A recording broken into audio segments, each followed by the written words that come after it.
moment, happiness installs itself by itself. But Dr. Frankl, tell me, how could the people in the death camp at Auschwitz, and you were there yourself, what meaning could they take out of an absolutely hopeless situation? They knew they were going to die. What I can say about the lesson I took home from Auschwitz and Dachau and so forth, let me prefer to speak in a more personally detached way by referring to the absolutely parallel experiences and experience that people had in prisoner war camps. The literature, psychiatric literature in the field of psychiatry of POW camps shows, independently from each other, that psychiatrists found out that those inmates or prisoners were most likely to survive the camp period.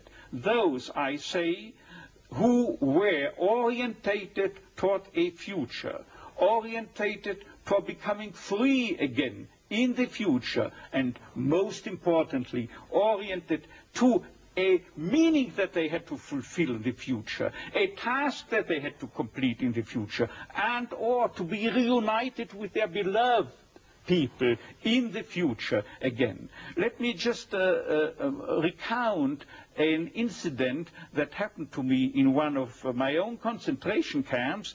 I was confronted within a couple of days with two people, two comrades, the one of whom I knew that they are prone to suicide. Now what happened? I asked both why they wished to commit suicide, to take their lives, and without knowing, independently from one another, they told me, "See, doctor, I've nothing to expect from my life anymore."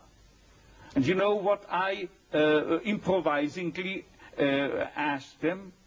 Now listen, isn't it conceivable that instead life expects something from you? And then it turned out that one of them was expected by his own daughter, whom he loved above all. In the United States, she had already succeeded in emigrating. And the other then frankly told me and confessed that there was a series of books that he had written and or edited in the field of geography, it was, as far as I remember, and he wanted to complete this series of books. And at that moment there was something like a Copernican reversal. Suddenly the scenery had turned 180 degrees around.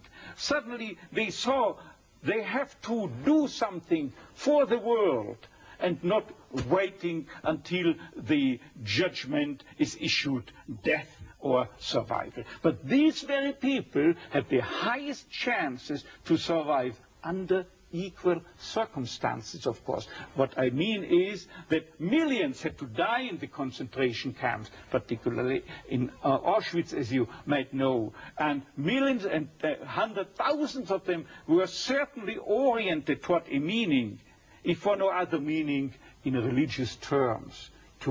And they had to die, as they would have said, Le Kiddush Hashem, for the glorification of God, out of their own beliefs in